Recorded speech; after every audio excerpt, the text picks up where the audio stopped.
నగరం యొక్క అభివృద్ధి కోసం చక్కటి ప్రణాళికతో ముందుకు వెళ్లాలని చెప్పి పలుమార్లు నారా చంద్రబాబు నాయుడు గారు ఎంపీ గారితో శాసనసభ్యులతో మీరు ఒకటో రెండో రోడ్లు కాదు నగరం మొత్తం కూడా పరిశుభ్రమైన నగరంగా తీర్చిదిద్దడానికి కావలసిన అవసరాల కోసం 250 కాదు 500 కాదు అవసరమైతే 1500 కోట్ల రూపాయలతోనైనా ఒక డిపిఆర్ తయారు చేసుకుని ఆ డిపిఆర్ ప్రకారం ఈ 2 సంవత్సరాల కాలంగా వేయడానికి డిపిఆర్ తయారు చేయడం జరుగుతుంది. మన ఎంపీ కేసీఆర్ విశ్వనాథ్ గారి నాయకత్వంలో ఆ డిపిఆర్ పూర్తయిన తర్వాత ముందుగా అండర్ గ్రౌండ్ డ్రైనేజీలు, తర్వాత స్టార్మ్ వాటర్ డ్రైన్లు వాటికి టాప్ ప్రయారిటీ ఇచ్చి వర్షం పడిన చుక్క నీరు రోడ్ల మీద ఉండడానికి వీలేదు, అవన్నీ తరలి వెళ్ళిపోవాలని చెప్పి ఒక ఆలోచన.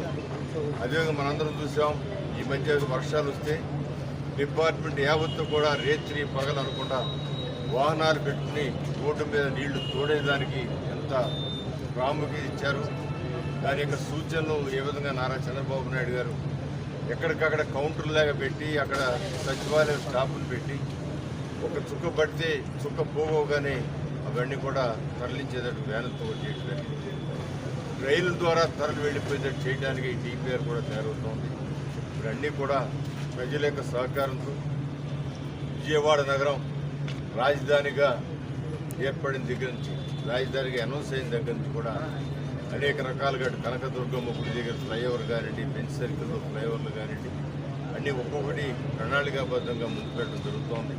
ఒక 5 సంవత్సరాల మధ్యలో వచ్చిన గ్యాప్ ద్వారా ఎంత వినాశనం జరిగిందో, ఎంత విధ్వంసం జరిగిందో మనందరికీ తెలుసు.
ఎందుకంటే ప్రతి ఒక్క పని కూడా కొద్దిగా ముందైనా వెనకైనా కూడా ఇక్కడ ఉన్న రెసిడెంట్స్ అందరూ కూడా చాలా ఓర్పుతో ప్రతి ఒక్క పని కూడా అధికారుల దృష్టికి తీసుకెళ్ళడంలో చాలా సహకరించారు.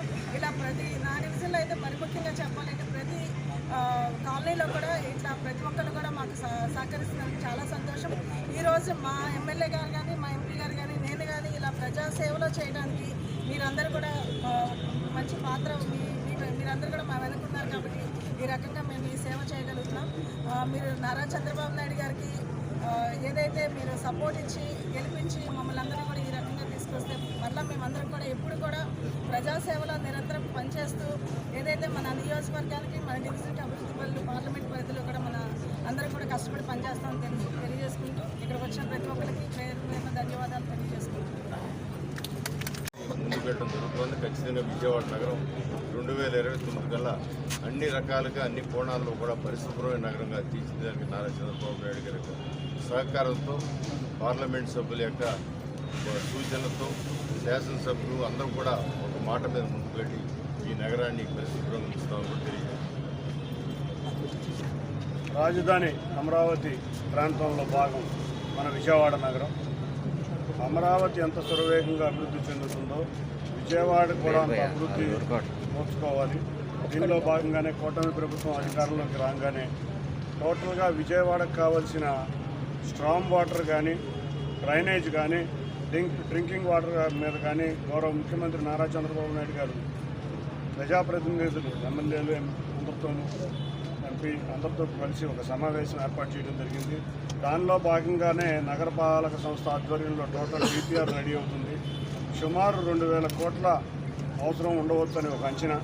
ఈ డిపిఆర్ కనుక రెడీ అయ్యి గౌరవ ముఖ్యమంత్రి గారి ఆదేశాలతో సుక్క వర్షం నీరు కూడా రోడ్డు మీద నిలవకుండా, డ్రైనేజ్ కూడా ఎక్కడా పొంగకుండా, అన్నిటికన్నా ముఖ్యంగా కొండ ప్రాంతానికి కూడా మంచినీళ్ళు ఇచ్చే సౌకర్యం ఇచ్చే విధంగా ఈ డిపిఆర్ రెడీ అవుతుంది.